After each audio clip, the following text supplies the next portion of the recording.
everybody. How you doing? Hey, welcome to the big show. My name is Mickey, and this is Mickey in the Middle, the quintessential show for Middle Americans, where all Middle Americans are welcome. It doesn't matter where you've been, doesn't matter where you're going, just matters that you're here right now. I am sorry that I'm a couple of minutes late. I have been eating Taco Bell and trying to get my stuff together, and it's not easy. Don Ledger, how you doing, man? I hope you were doing well. This is great to be here with you on this Wednesday night. Woke up early and went and played in the pickleball league, and then that was grueling. That was a grueling 2.5 hours, and then I went and played some golf with a friend of mine, and we discussed some very important things, and we discussed the government a little bit, but we discussed life more. And then I went and I played some more pickleball in another league. And I just want to let you know that I'm not that good at pickleball, but I did have a little bit of fun. So that's good. And the people I played with are just absolutely delightful. So if you're one of the people out there that I played pickleball with today, I just want to let you know that I thought that that was absolutely delightful. Just like I find playing pickleball with most people absolutely just enjoyable. It's great. And it's very, very, it's very comforting to know, because whenever I go play pickleball, I find out that there's good people in the world. And it doesn't matter we never discuss what side of the aisle somebody's on. We never do that, right? We just go and play pickleball. And it's all kind of people, old people, young people, people of different ethnicities. I had to look over there in order to figure out how to say ethnicities. So different ethnic backgrounds. We have young people, which is very, very important, because everybody goes, hey, pickleball's an old person sport. No, we have a bunch of young people that are playing pickleball now too. But it's just great to see everybody go out playing a little bit of pickleball. And so it was great. So that's important in today's conversation.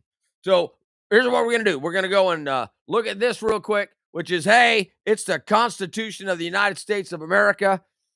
Hey, look at that. We the people of the United States. I love that. You know me. Oh, and we're going to get back to the Constitution in just a second. Hey, you are sharing the planet with 8,269,995,152 people. So we're just about to hit 8,270,000,000 people. All right, there you go. And the United States, we're $38 trillion in debt. Golly, can you believe that? Can you believe we're $38 trillion in debt? It just goes to show that money is made up. It's a made-up construct. Now, the other day, I did do some checking, and the economy of the United States of America is the gross domestic product is $31 trillion a year. Hey, Siri, what is the gross domestic product of the United States in 2025? Want me to use ChatGPT to answer that? I just want you to answer. Yes. Yes, please use ChatGPT. Siri has lost her mind. All right, that's not going to work. Hold on just a second. So what is the gross domestic product of the United States of America? All right. So, hello, ChatGPT. What is the gross domestic product of the United States of America in 2025?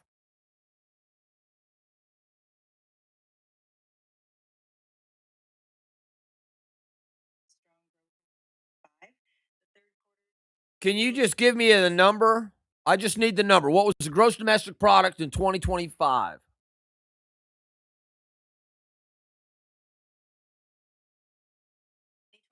The United States had a nominal GDP. $30 trillion.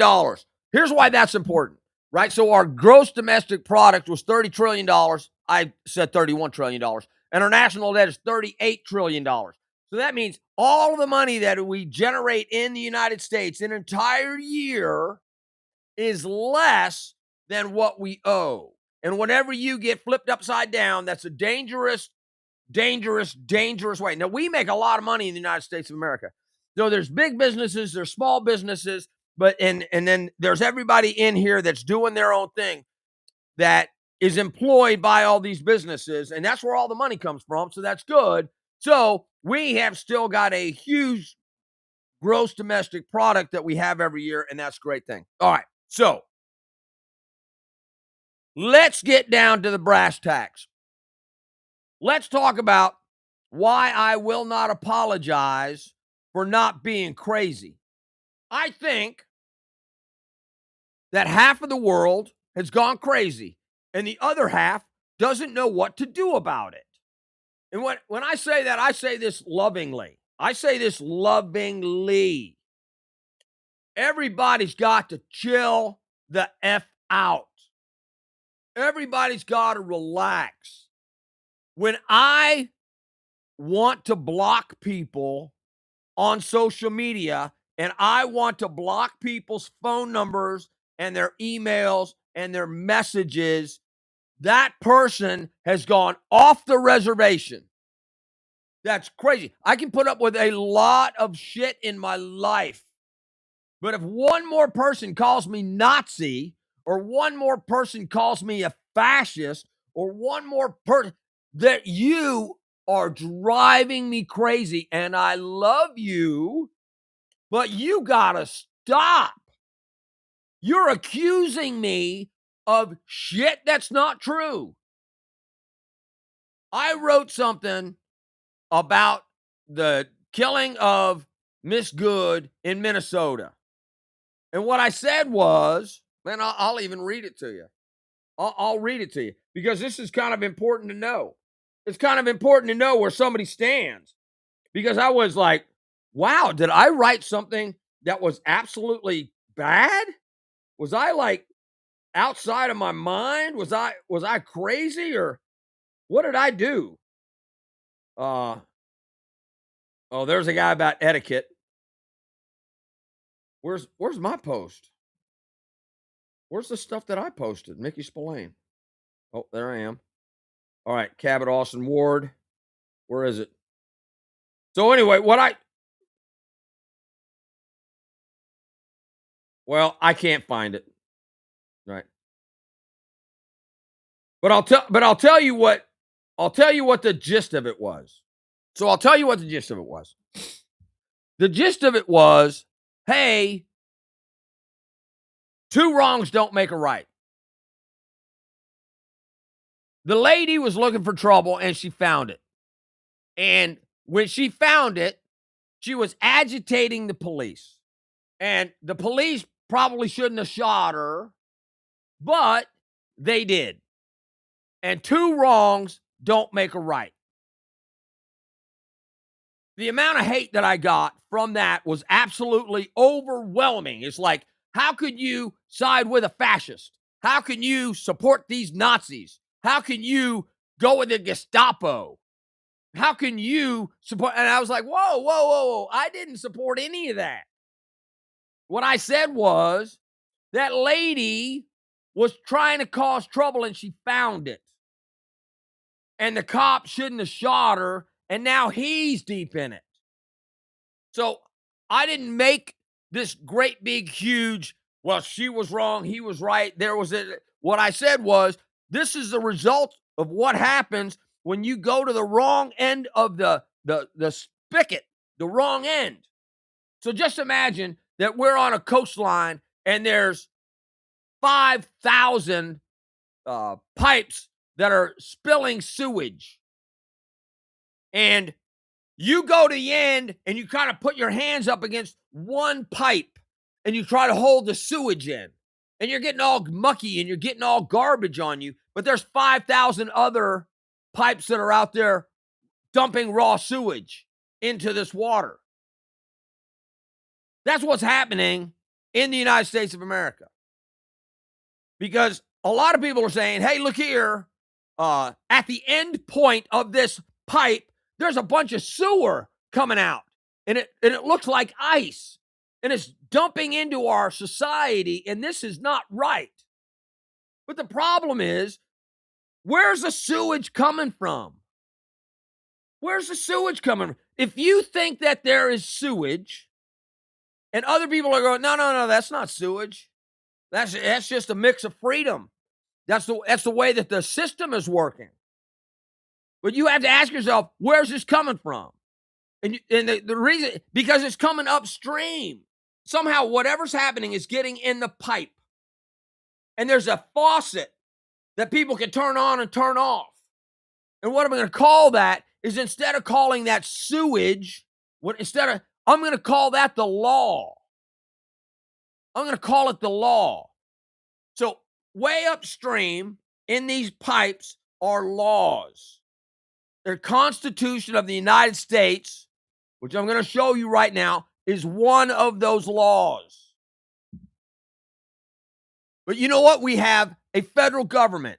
We have a House of Representatives, and we have the Senate. And we have a judicial branch, and we have an executive branch. And right there is where they make all of the stuff that goes into the pipe that feeds into our society. So the pipes are the 5,000 pipes that we have of all the lawmaking bodies in the United States of America. So we have one federal government that's making the laws. Then we have 50 different states. And then we have 1 million cities. And they're all making these laws. And that gets into the pipe, and it comes out to us in the public. So the water that I was talking about is us. So whatever they're putting in the pipes upstream can only be turned off if you go out there and you talk to your representatives and they shut it off. So why are you bothering the ICE agents? Because the ICE agents are just doing their job. That's like going and bombing an IRS office because you don't like paying taxes. That's ridiculous. The people that are in the IRS are just doing their job. But the people that write all of the sewage that you think is being put out are up there in Congress. They're up there in the state. They're not here. So you keep pushing. You go, this is sewage. This is sewage. It's not sewage. Those are the laws that are affecting our society. And you're mad at the people that are executing the laws. So how did we get here? Well, in 2003, after somebody went in, they got the Department of Homeland Security under George Bush, authorized by Congress. And they came up with a Homeland Security. They came up with ICE. They enforced Border Patrol.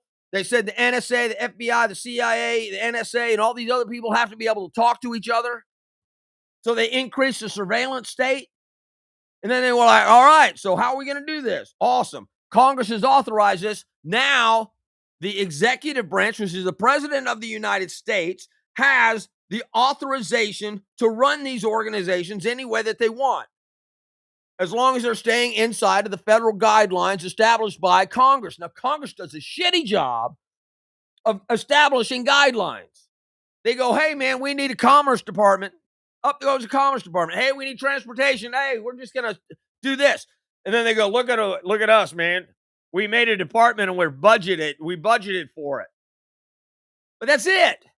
And then those organizations have to go and they have to make rules and regulations in order to do that. So who does that? The executive branch. So George Bush said, hey, Border Patrol, what you're going to do is you're going to enforce customs and immigration law that is written by Congress. We're going to interpret it to mean this. And then Obama came along. And Obama went, no. We're not going to interpret it like this. We're going to interpret it like this. As a matter of fact, we're going to export every single illegal alien. Because you remember when Democrats were all for exporting illegal aliens? Do you remember that? Do you remember? Do you remember when Ronald Reagan caved in? Ronald Reagan said, I tell you what, if we secure the border, we will give immunity to all of the illegal immigrants that are in the United States of America. So Ronald Reagan went back on his word and authorized all of the people that were in the country that were illegal to be legal. How about that? And then after Reagan, all these other presidents have had a new thing to go. So when Reagan did it, he talks to Congress. So Congress passed the law. Reagan just signed it. So we had amnesty for everybody that was in the country. We had it. We did that once. And then the Democrats were like, no, we can't do this. And because Barack Obama was in charge of ICE after that, after George Bush created ICE, after it was created after 2001, then Barack Obama got in there, and Barack Obama was like, hey, man, I promised the American people I was going to get rid of all these illegal aliens. So Barack Obama got rid of them. And then guess what? Trump came in, and Trump was like, hey, man, we need to do more of that. And then Biden came in, and Biden was like, no, we're not doing any of that. Matter of fact, we're going to open up the borders. We're going to let people in. Why? Because the administration's doing this. Upstream, the administration is putting all this stuff in the pipes and feeding it out to the people. And you're mad at me. You're mad at me because I'm just saying follow the law. What in the hell? What in the hell? I'm just saying follow the law. Hey, Sherry Clark, how you doing? Oh, Don says there's another shooting in Minnesota. I don't know. I've been playing golf and pickleball all day. This is what the problem is. For everybody that wants to say that I'm a fascist, for everybody that wants to say I'm a Nazi, everybody that wants to say that I am a Gestapo-like or whatever, I'm not. I'm not. Today when I was golfing, me and the person I was golfing with, who will remain nameless, discussed politics in the United States of America the way that I see it, the way that he sees it. And he came up with some very, very interesting things about not taking things personal and looking at the people that are saying this to me and taking the politics out of it. And I'm like, I don't know whether I can, sir, because they're saying very nasty things about me, none of which are true.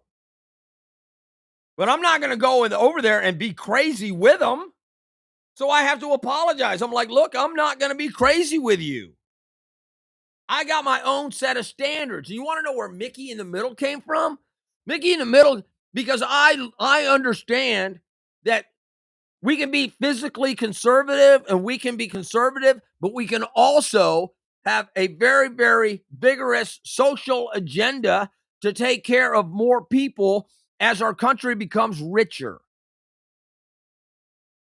50 years ago, 60 years ago, when I was born, we didn't have all the amenities that we had today. We had a 19-inch black and white TV that cost us an arm and a leg. We didn't have phones. We didn't have social media. We didn't have the education systems that we have right now. We didn't have the hospitals that we have right now. We didn't have the transportation systems that we have right now. We didn't have the highways the way that we have them right now. We didn't have any of this stuff. Most families in the middle class were all broken. We lived in tiny houses.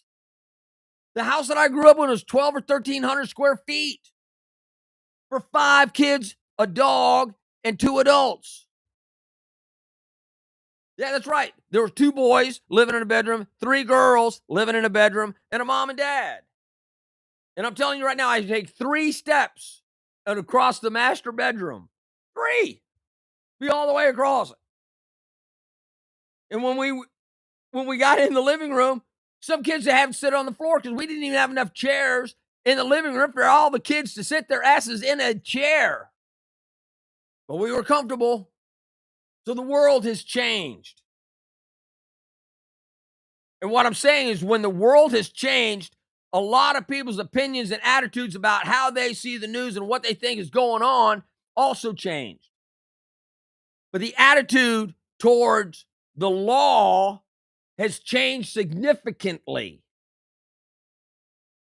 So back in the 60s, 70s, and 80s, at least everybody would look at the cops and go, well, we understand they got a job to do. We understand that they have a job to do. And our job is not to interfere because we don't know what they're doing.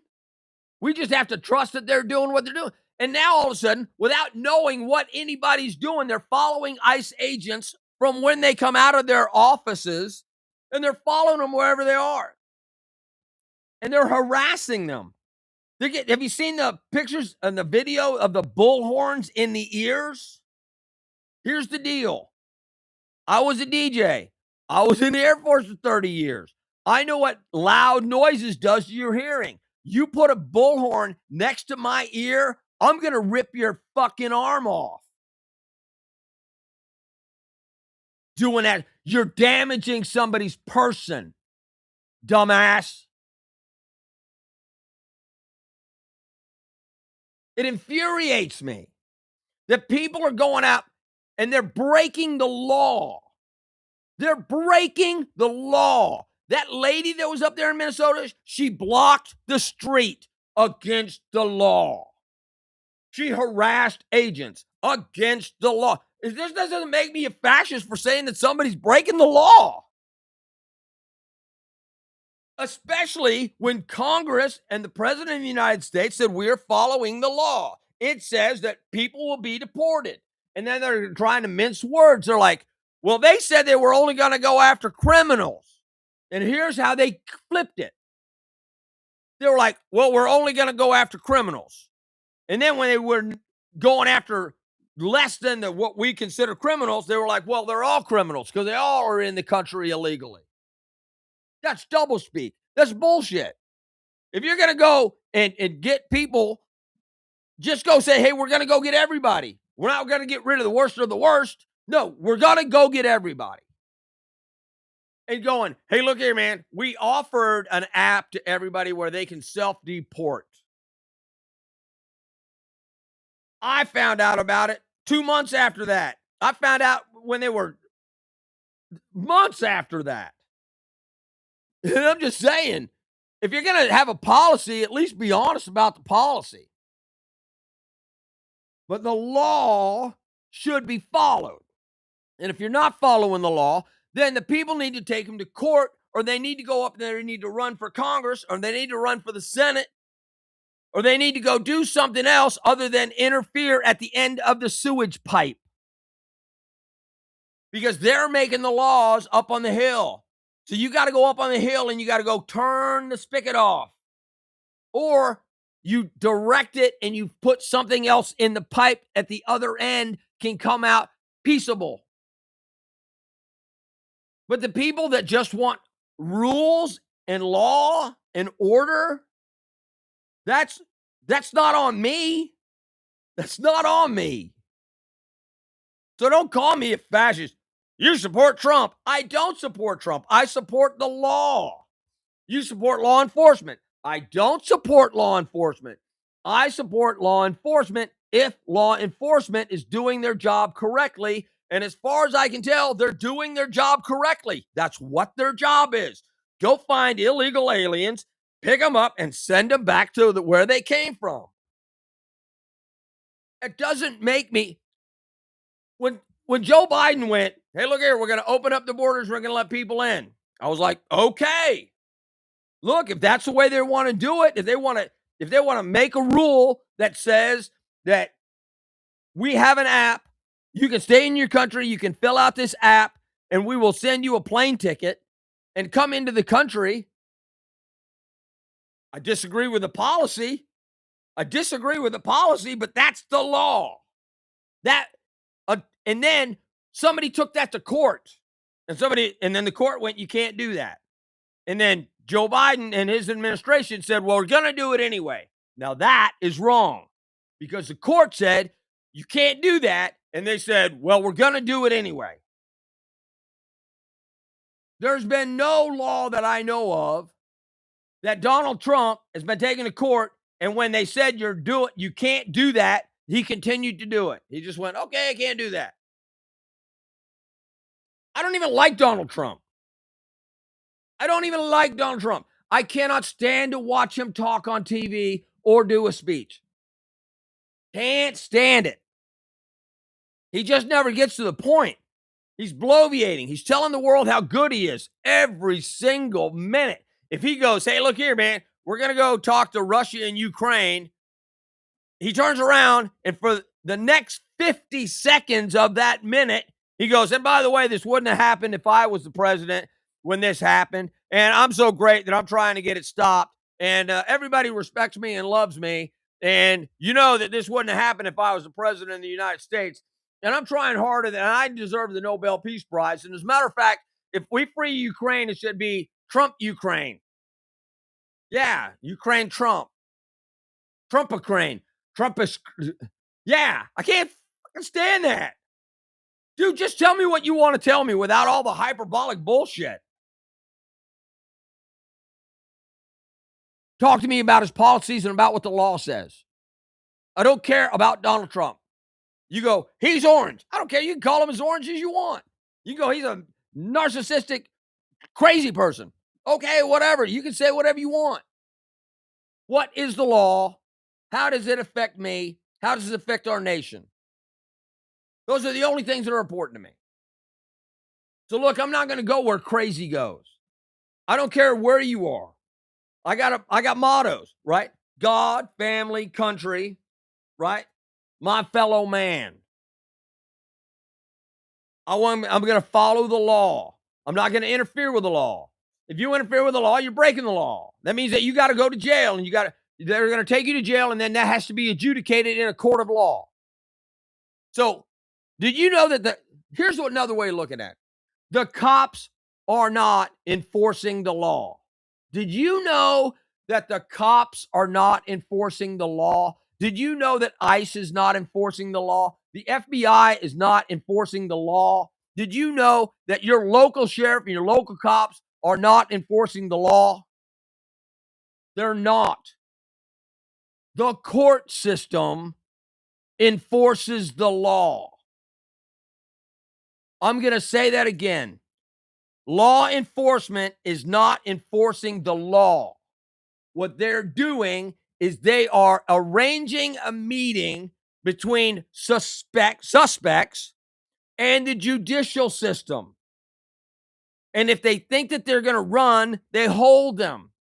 And then they get into court. And that's when you prove whether you're innocent or guilty. And if you're found guilty, that is when the enforcement process happens in a court of law. And then the law is enforced. So law enforcement that's a misnomer. All they're out there is to stop people that are suspected of crimes. So they're out there to protect and serve.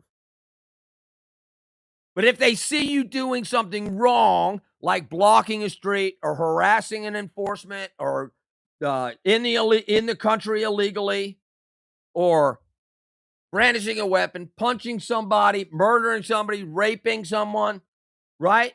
Their job is to stop you and take you to somewhere where they will enforce the law and say, hey, look here, we believe this happened. We investigated it.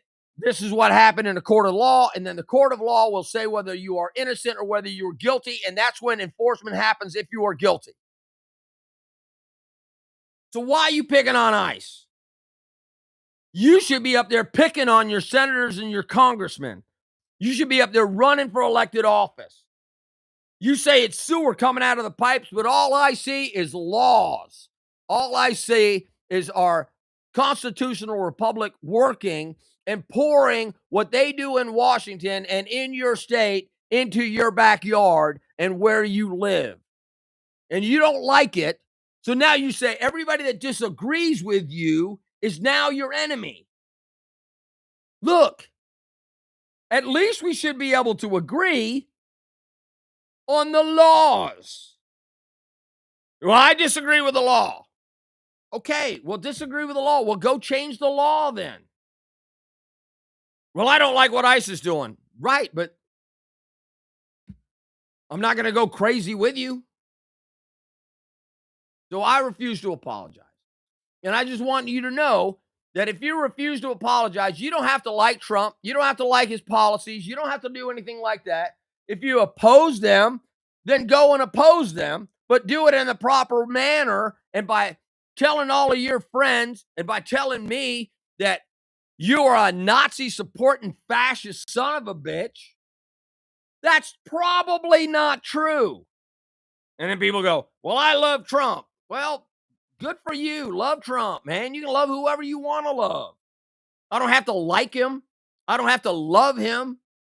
All I have to know is what is the law and who is enforcing the law and who is opposing the law and who is breaking the law.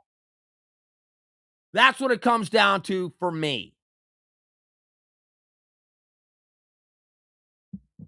I think that's about all I got to say about that. Listen, I love you guys.